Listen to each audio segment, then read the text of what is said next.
दोस्तों नमस्कार। दोस्तों मैं आप सभी का अपने YouTube channel basics of psychology by doctor P L Saini पर स्वागत करता हूँ। बच्चों, आज जो हम पढ़ेंगे, आज का हमारा जो टॉपिक होगा वो टॉपिक है विकास को प्रभावित करने वाले कारक। तो भाई विकास को कौन कौन से कारक प्रभावित करते हैं? तो देखिएगा, विकास को प्रभावित करने वाले कारकों को हम 3 भागों में डिवाइड कर सकते हैं। 3 भाग कौन कौन से हैं? वन बाय वन देखिएगा। पहला जो कारक है जो कि विकास को प्रभावित करता है, वेट अ मिनट, पहला जो कारक जो कि विकास को प्रभावित करता है दोस्तों,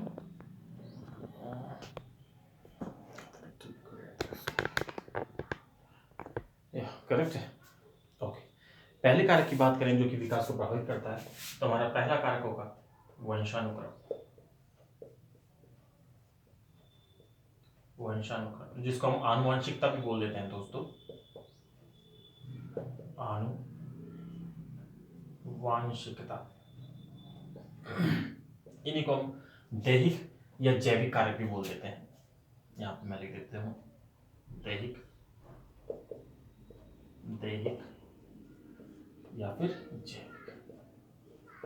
ठीक है, ये एक ही नाम है, इनमें से आप कुछ भी बोल सकते हो। ठीक है, आज पूरा डिटेल में पढ़ने वाले हैं इसको, विकास को प्रभावित करने वाले कारक का टॉपिक है वो। चलिए, दूसरा जो कारक प्रभावित करता है विकास को दोस्तों, वो कौन सा है? दूसरा कारक है वातावरण। वातावरण, ये दूसरा कारक हो गया, ये पहला कारक हो गया। और तीसरे अगर कारक की बात करें तो तीसरा कारक होता है परिपक्वता एवं अधिगम। तीसरा कारक परिपक्वता एवं अधिगम। ठीक है, अधिगम पूरा दिखाई दे रहा अभी आपको? नहीं दिखाई दे रहा? फिर से चेंज करता हूँ, कोई नहीं, थोड़ा सा डिस्टर्बेंस होगा बट ठीक है। परिपक्वता और अधिगम, तो ये 3 कारक है जो कि हमारे विकास को प्रभावित करते हैं। ठीक है, अब हम वन बाय वन सॉरी, तो हम वन बाय वन इनकी बात कर लेते हैं। जो पहला कारक है, सबसे पहले हम बात करते हैं वंशानुक्रम की। वंशानुक्रम वंशानुक्रम में कई सारे कारक आते हैं, तो सबसे पहले हम बात करेंगे वंशानुक्रम की। यानी वंशानुक्रम में कौन कौन से कारक शामिल हैं? तो वही आपको पता है कि वंशानुक्रम जो हमारा विकास है उसको बहुत ज़्यादा प्रभावित करता है। व्यक्ति की ग्रोथ है, शारीरिक बनावट है, उसके बोलने चालने का तरीका है, वो काफ़ी सारा कहीं ना कहीं हमें हमारी आनुवंशिकता से मिलता है। ठीक है, तो इसी तरह से जो विकास को प्रभावित करने वाले कारकों में वंशानुक्रम जो है, तो इस वंशानुक्रम में कई सारे सिद्धांत दिए गए। ठीक है, वंशानुक्रम में कई सारे सिद्धांत दिए हैं। सबसे पहले हम बात करते हैं इन सिद्धांतों की। तो यहाँ हम पढ़ते हैं पहले वंशानुक्रम के सिद्धांत। यहाँ क्या लिखेंगे? वंशानुक्रम के सिद्धांत। इन सिद्धांतों में जो पहला सिद्धांत आता है, पहला सिद्धांत जो आता है उस सिद्धांत का नाम है जनन द्रव्य की निरंतरता का सिद्धांत।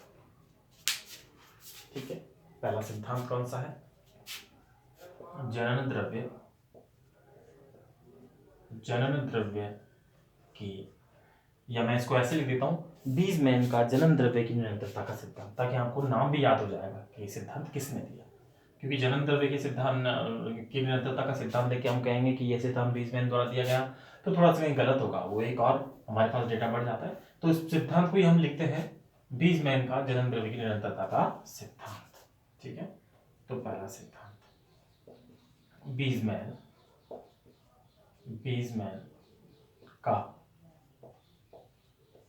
जनन द्रव्य की निरंतरता का सिद्धांत। निरंतरता का सिद्धांत, देखो भाई, ये सिद्धांत क्या कहता है?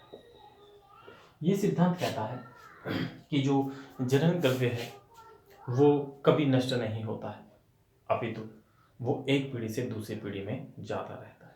ठीक है, और उस जनन द्रव्य के कारण ही जो वंशानुगत गुण होते हैं वो एक पीढ़ी से दूसरी पीढ़ी में ट्रांसफ़र होते रहते हैं। यही कारण है कि जो नई पीढ़ी आती है उसके काफ़ी सारे गुण उनकी जो उनके पेरेंट्स हैं उनसे मिलते जुलते हैं। ठीक है, तो हम इन चीज़ों को लिख लेते हैं। क्या कहता है ये सिद्धांत? इस सिद्धांत के अनुसार इस सिद्धांत के अनुसार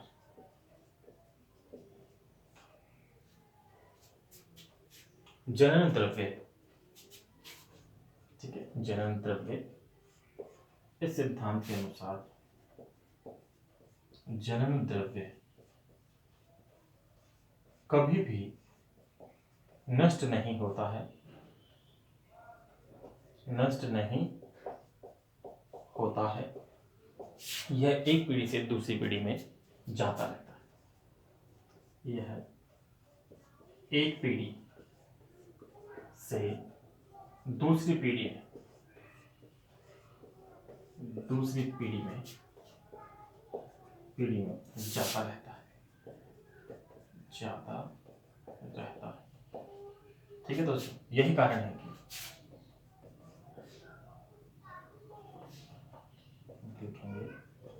यही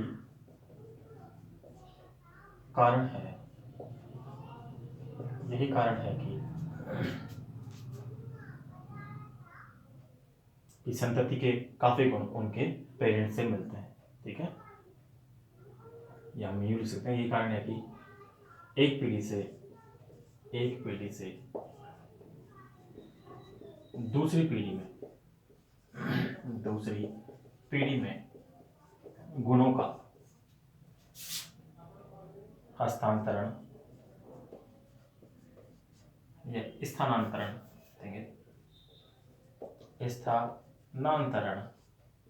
होता रहता है।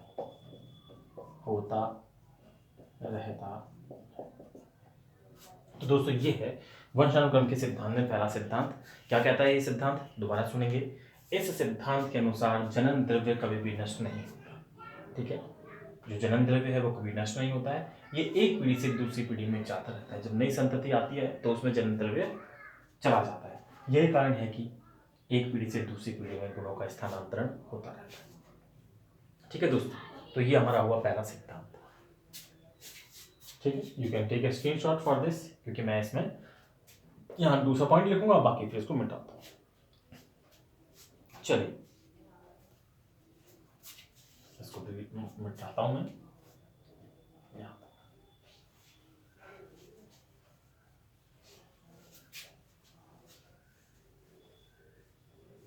क्लियर? तो भाई तभी तो यही कारण है कि हम कहते हैं कि भाई ये तो बिल्कुल अपने पिता को गया है ना। जो संतति होती है उसके बच्चे, जैसे मान लो पेरेंट्स काले हैं तो तो बच्चे भी कुछ रंग में सांवले होते हैं, काले होते हैं। ठीक है, अगर गोरे हैं, ब्राइट कलर है, तो बच्चों का भी ब्राइट कलर होता है। किसी पेरेंट्स के घुंघराले बाल हैं तो जरूर संतति जो उनकी होती है उनके बच्चों के घुंघराले बाल होते हैं। तो ये बीजमैन कहता है, ठीक है, जनन द्रव्य की निरंतरता के सिद्धांत। चलिए अब दूसरे सिद्धांत की बात करते हैं। दूसरा सिद्धांत है, ये भी बीजमैन द्वारा दिया गया। बीजमैन का उपार्जित गुणों के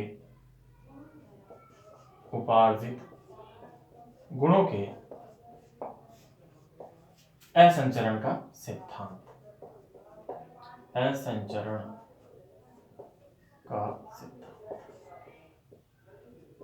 देखिए दोस्तों, ये क्या कहते हैं? बीजमैन के उपार्जित गुणों के असंचरण का सिद्धांत। तो अगर आता है उपार्जित गुणों के असंचरण का सिद्धांत किसने दिया, तो आपको याद होना चाहिए बीजमैन। ठीक है, और इसीलिए हमने इसको बोल दिया इसीलिए हमने इसको बोल दिया बीजमैन का उपार्जित गुणों के असंचरण का सिद्धांत। ठीक है, तो ये सिद्धांत क्या कहता है? सबसे पहले तो हम वही समझते हैं उपार्जित गुण क्या होते हैं। उपार्जित गुण होते हैं जिन्हें व्यक्ति उन परिस्थितियों से या वातावरण से ग्रहण करता है। ठीक है, उनको हम बोलते हैं उपार्जित गुण। जैसे मैं बात करूं, कोई व्यक्ति मान लो कहीं उसका एक्सीडेंट हो जाता है, उसका हाथ टूट जाता है। ठीक है, तो क्या उसके द्वारा उत्पन्न बच्चे जो होंगे वो टूटे हाथ के होंगे? नहीं ना। चलिए इस दूसरा एग्जाम्पल लेते हैं। मान लो किसी एक्सीडेंट में कोई अंधा हो जाता है तो क्या उनके बच्चे अंधे होंगे? नहीं। ठीक है, यानी कि जो उपार्जित गुण है, जो वातावरण से ग्रहण किए हुए गुण हैं, परिस्थितियों से ग्रहण की हुई जो विशेषताएं हैं, उनका एक पीढ़ी से दूसरी पीढ़ी में स्थानांतरण नहीं होता है। यही कहता है बीजमैन के उपार्जित गुणों की असंचरण का सिद्धांत। देखिए बीजमैन ने क्या किया, इस सिद्धांत को देने से पहले बीजमैन ने एक प्रयोग किया था। हम उस प्रयोग के बारे में बात करते हैं। बीजमैन ने एक चूहा और एक चूहिया ली, ठीक है, दोनों को लिया और क्या किया, इन चूहा और चूहिया की पूंछ काट दी। ठीक है भाई, काट दी। अब उनमें निषेचन करवाया। निषेचन से जो बच्चे पैदा हुए उन्होंने देखा कि सही बच्चों की पूंछ थी। चलिए कोई बात नहीं। अब बीजमैन ने क्या किया, उनके जो बच्चे हुए उन बच्चों की पूंछ काट दी और अगली पीढ़ी में निषेचन करवाया। अब जो बच्चे हुए उनकी फिर पूंछ दी। तो ऐसा उन्होंने कई पीढ़ियों तक किया, लेकिन किसी पीढ़ी में ऐसा संभव नहीं हुआ कि जो बच्चे हुए वो बिना पूंछ वाले हुए, यानी बच्चे पूंछ वाले ही हो रहे थे। और इसी के आधार पर बीजमैन ने यह सिद्धांत दिया कि जो उपार्जित गुण हैं उनका संचरण एक पीढ़ी से दूसरी पीढ़ी में नहीं होता। ठीक है, तो लिखते हैं इस सिद्धांत के अनुसार, इस सिद्धांत के अनुसार उपार्जित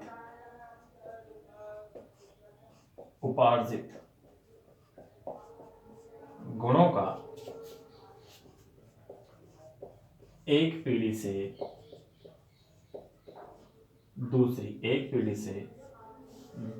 पीढ़ी में स्थानांतरण, है ना, स्थानांतरण नहीं होता है भाई, ध्यान रखना। नहीं को मैं लिखता हूं, नहीं होता है, बस इतना आपको ध्यान रखना है। कोई प्रयोग ध्यान में नहीं रखना, कैसे एक्सप्लेन करना है ऐसा नहीं पूछा जाएगा। सिर्फ ये याद रखना है वंशानुक्रम का सिद्धांत है बीजमैन का उपार्जित गुणों के असंचरण का सिद्धांत, या उपार्जित गुणों के असंचरण का सिद्धांत किसने दिया? बीजमैन ने। ठीक है, किसका सिद्धांत है? वंशानुक्रम का सिद्धांत। ठीक है, और ये सिद्धांत क्या कहता है? इस सिद्धांत के अनुसार सॉरी थोड़ी आज कफिंग हो रही है।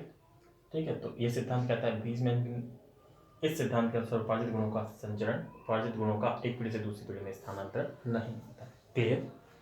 सिंपल बातें हैं, कोई बहुत ज़्यादा टफ टॉपिक नहीं। चलिए, ये हमारा दूसरा सिद्धांत हुआ। मैं इसको इरेज करता हूँ मेरे स्पेशल डस्टर से, ठीक है, जो कि ग्लव्स हैं, लेकिन ये ग्लव्स मिटाता ठीक है, और डस्टर से सही नहीं मिटता, इसलिए मैं ग्लव्स यूज़ कर लेता हूँ। चलिए आराम से पढ़ते हैं, कोई हमें जल्दी नहीं।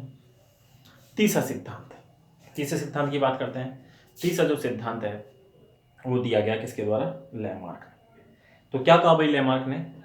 लैमार्क ने बीजमैन के जस्ट अपोजिट बोल दिया। चलिए लिखते हैं सिद्धांत। तो लिखेंगे लैमार्क का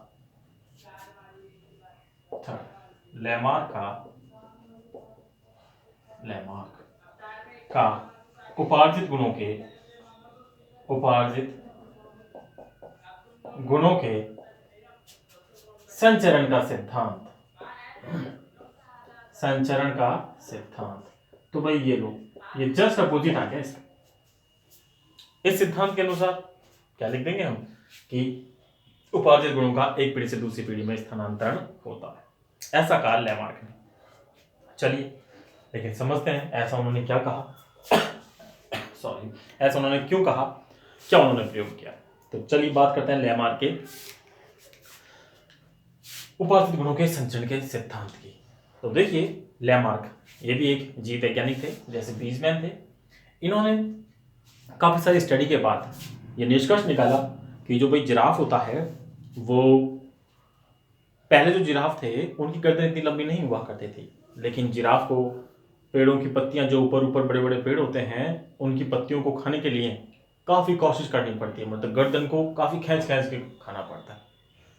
इससे क्या हुआ कि जिराफ की गर्दन थोड़ी लंबी हो गई। अब लंबी होने के कारण जब उनके बच्चे पैदा हुए तो उनके बच्चे की गर्दन भी कुछ लंबी थी। फिर उन बच्चों ने भी वही पूरी लाइफ भर यही प्रोसेस करते हैं, ऊंचे ऊंचे पेड़ों की पत्तियां खाने के लिए, ठीक है, गर्दन को काफी खींचना पड़ता है। तो ऐसा एक पीढ़ी, दो पीढ़ी, ऐसा बच्चों एक पीढ़ी में पॉसिबल नहीं होता, 2 पीढ़ी, 5 पीढ़ी, 10 पीढ़ी, 100 पीढ़ी में पॉसिबल नहीं होता।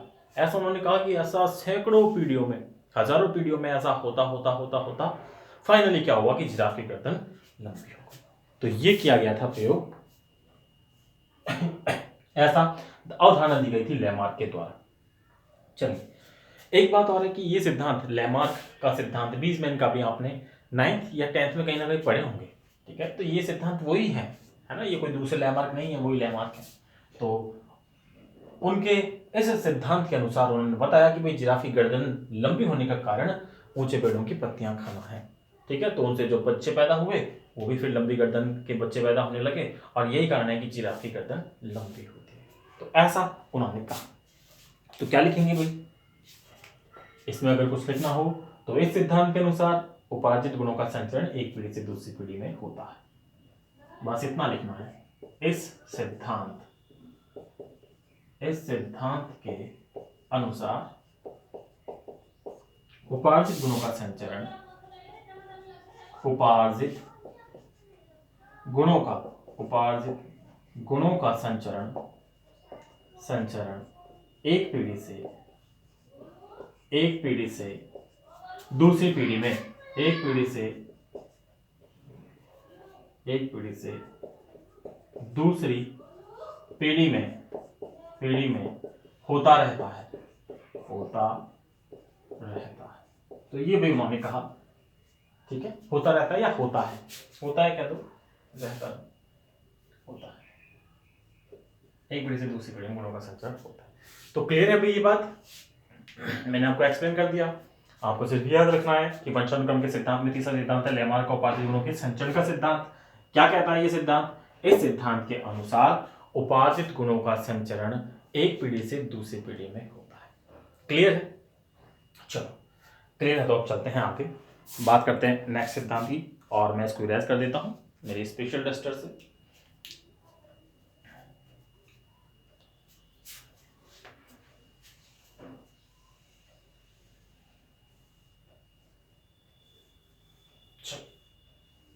अब हम बात करते हैं चौथे सिद्धांत की। चौथा सिद्धांत है गाल्टन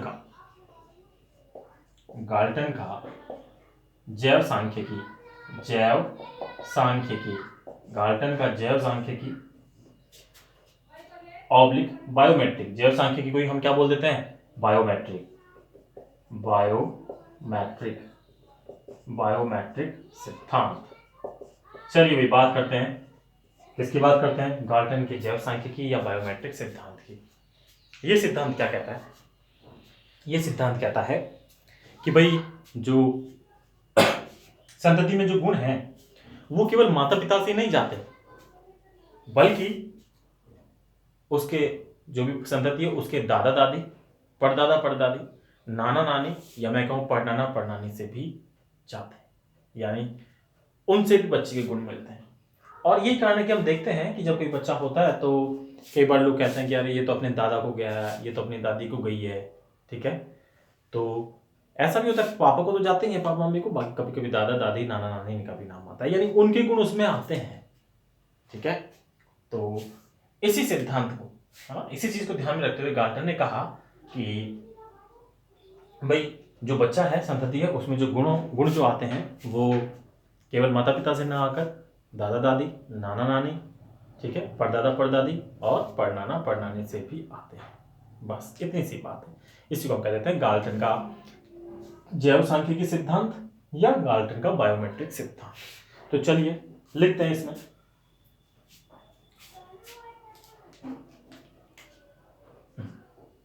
लिखेंगे इस सिद्धांत के अनुसार,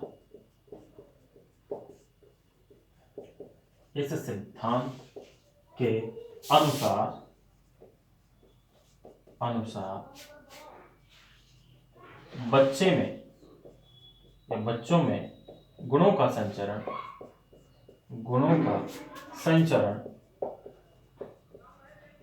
केवल माता पिता से ना होकर, है ना, संचरण केवल माता पिता से ही नहीं होता, केवल माता पिता से ही नहीं होता, अपितु अपितु अपितु उसके, किसके, बच्चे के, अपितु उसके दादा दादी, दादा दादी, दिखाई दे रहा है, अपितु उसके दादा दादी, नाना नानी, परदादा परदादी, परदादी, है ना, परनाना परनानी लिख लेना, से भी होता है।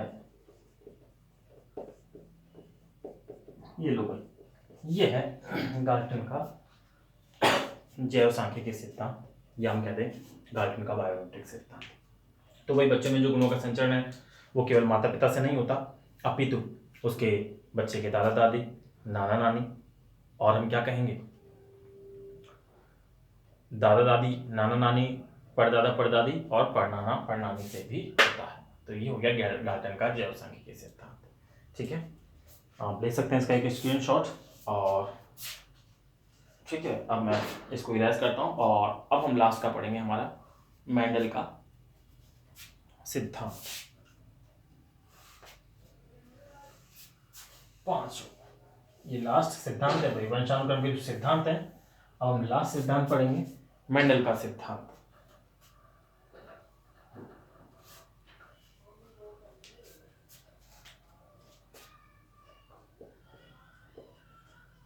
मेंडल का सिद्धांत। मेंडल क्या कहता है भाई? मेंडल कहता है कि भाई जो माता पिता से जो संतान उत्पन्न होती है वो जरूरी नहीं कि उसमें माता पिता के गुण, उसमें कुछ डिफरेंट गुण भी आ जाते हैं। इसी को हमने कहा मेंडल का सिद्धांत। ठीक है, तो हम इसमें क्या लिखेंगे, इस सिद्धांत के अनुसार, सुनिएगा ध्यान से, इस सिद्धांत के अनुसार हम कहेंगे एक ही माता पिता से उत्पन्न संतानों में भिन्नता होती है। इस सिद्धांत के अनुसार एक ही माता पिता से उत्पन्न संतानों में भी भिन्नता होती है। तो भाई ये भिन्न कैसे हुए होती है? ठीक है, तो मेंडल ने प्रयोग किया था, एक लंबा प्रयोग किया था। ठीक है सॉरी, मेंडल के बारे में मैंने पढ़ा है, हमारी 10th 12th में बारे में आपने पढ़ा होगा कि क्या थे, ये एक चर्च में पादरी थे। ठीक है, तो इनके दिमाग में खुरापत सूझी और इन्होंने प्रयोग किए। प्रयोग किस पर किए इन्होंने? काले और सफ़ेद चूहों पर प्रयोग किए, और दूसरा इन्होंने मटर के दानों पर प्रयोग किए।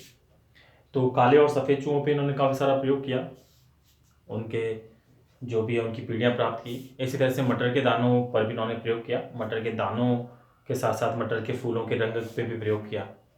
तो उन्होंने देखा कि भाई कई पीढ़ियों के बाद इंटर क्रॉसिंग करवाते हैं। कहने का मतलब है एक संतति की दूसरी संतति से। क्या मतलब हुआ? जैसे सफ़ेद और ब्लैक चूहे में इन्होंने इंटर क्रॉसिंग करवाई, तो मान लिया बच्चे सफ़ेद हुए। ठीक है, उनमें जब क्रॉसिंग करवाते हैं तो मान लिया सफ़ेद ही हुए, उनमें जब क्रॉसिंग करवाते हैं तो कुछ काले भी हुए। ठीक है, तो कहने का मतलब है एक ही माता पिता से उत्पन्न संतानों में कुछ भिन्नता पाई जाती है। इसी तरह से उन्होंने मटर के दानों पर प्रयोग किए थे, मटर के फूलों पर प्रयोग किए थे। तो मटर के दाने भी उन्होंने कई सारे गुण लिए थे। तो उन्होंने फाइनली ये निष्कर्ष निकाला था कि जो गुण होते हैं वो जीन पे निर्भर करते हैं, और जो जीन होते हैं उन पे कुछ प्रभावी होते हैं, कुछ अप्रभावी होते हैं। जैसे मान लीजिए कोई व्यक्ति लंबा है और उसकी वाइफ भी लंबी, और उनके बच्चे देखे तो उनकी हाइट कम है। जनरली लंबी होती है लेकिन कभी कभी किसी की कम होती है। तो उन्होंने कहा कि भाई व्यक्ति में प्रभावी और अप्रभावी दो कारक होते हैं। जब प्रभावी कारक आता है तो प्रभावी कारक अपना गुण शो करता है, लेकिन कभी कभी ऐसा नहीं होता कि प्रभावी कारक है, तो प्रभावी कारक की उपस्थिति अनुपस्थिति में जो अप्रभावी कारक होता है वो फिर प्रदर्शित होता है। यही कारण होता है कि एक ही माता पिता से उत्पन्न संतानों में भिन्नता होती है। ठीक है, तो हमें प्रयोग ध्यान में नहीं रखना है, मेंडल का प्रयोग ध्यान में नहीं रखना है। आप तो ये ध्यान रखना है कि मेंडल का जो सिद्धांत है उसमें उन्होंने कहा था कि एक ही माता पिता से उत्पन्न संतानों में भी भिन्नता होती है, बस इतना याद रखना। तो ये हमारे थे वंशानुक्रम के सिद्धांत। तो हमने क्या क्या पढ़ा भाई इस क्लास में? हमने पढ़ा वंशानुक्रम, विकास को प्रभावित करने वाले कारक।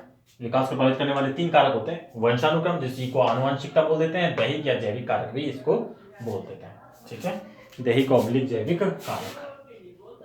ठीक है, दूसरा जो कारक है जो कि विकास को प्रभावित करता है वो है हमारा वातावरण, और तीसरा कारक परिपक्वता एवं अधिगम।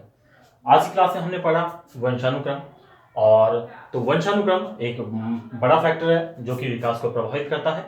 ठीक है, और इसी के अंतर्गत हमने विकास के सिद्धांत पढ़े। विकास के सिद्धांत में हमने 5 सिद्धांत पढ़े। पहला सिद्धांत बीजमैन का जन्म द्रव्य निरंतरता का सिद्धांत। दूसरा बीजमैन का उपार्जित गुणों के असंचरण का सिद्धांत। तीसरा है लेमार्क का उपार्जित गुणों के संचरण का सिद्धांत। चौथा गाल्टन का जैव सांख्यिकी या बायोमेट्रिक सिद्धांत, और पांचवा मेंडल का सिद्धांत। तो ये 5 सिद्धांत होते हैं। ठीक है, आप स्क्रीनशॉट ले सकते हैं इसका। चलिए अब मैं इरेज करता हूं भाई इसको। वंशानुक्रम के हमारे सिद्धांत ये लो, ये इरेज कर दिया, और साथ में ये हमारा टॉपिक भी वंशानुक्रम के सिद्धांत फिनिश होता है। चलिए अब हम पढ़ेंगे कुछ वंशानुक्रम के नियम। वंशानुक्रम के नियम तो देखिए भाई, ध्यान से देखेंगे। वंशानुक्रम के नियम, वंशानुक्रम के नियम भाई, वंशानुक्रम के 3 नियम है दोस्तों।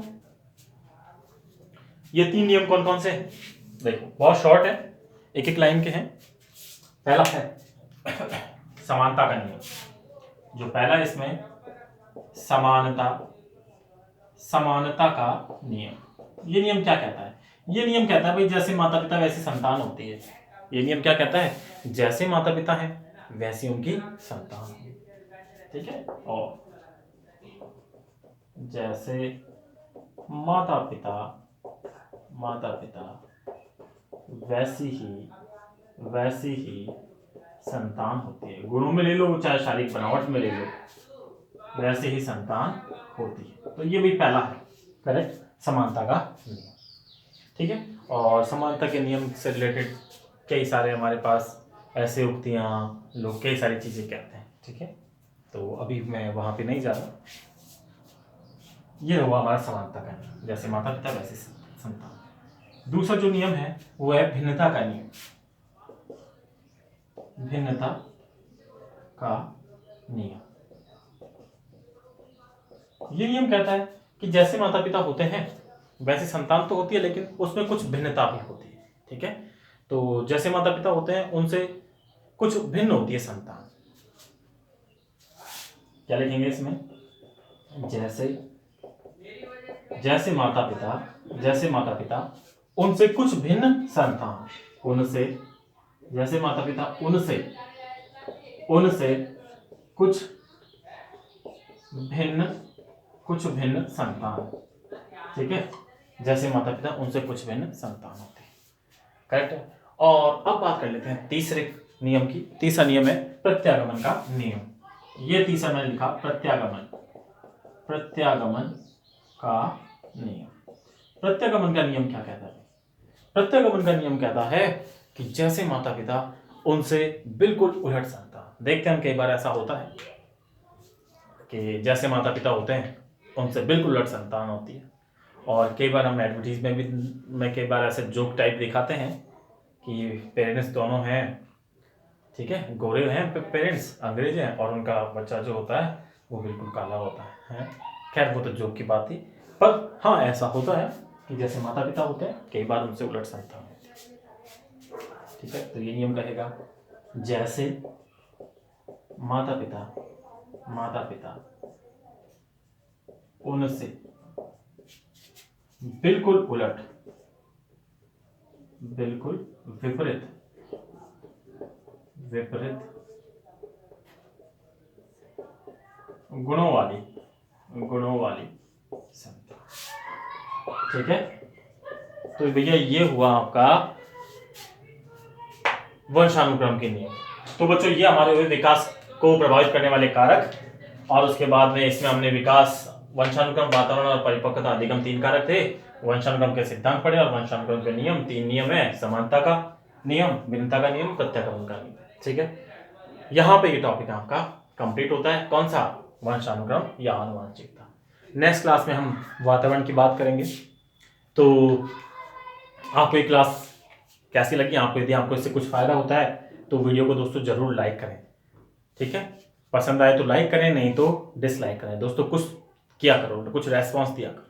दूसरा, अगर पसंद है तो शेयर और सब्सक्राइब करें, और साथ ही ऐसे वीडियोस पाने के लिए बेल आइकन को जरूर क्लिक करें। ठीक है, तो मिलते हैं हम अपनी नेक्स्ट क्लास में कौन सा कारक प्रभावित करने वाले वातावरण वाले कारक को लेकर के। तब तक के लिए बाय।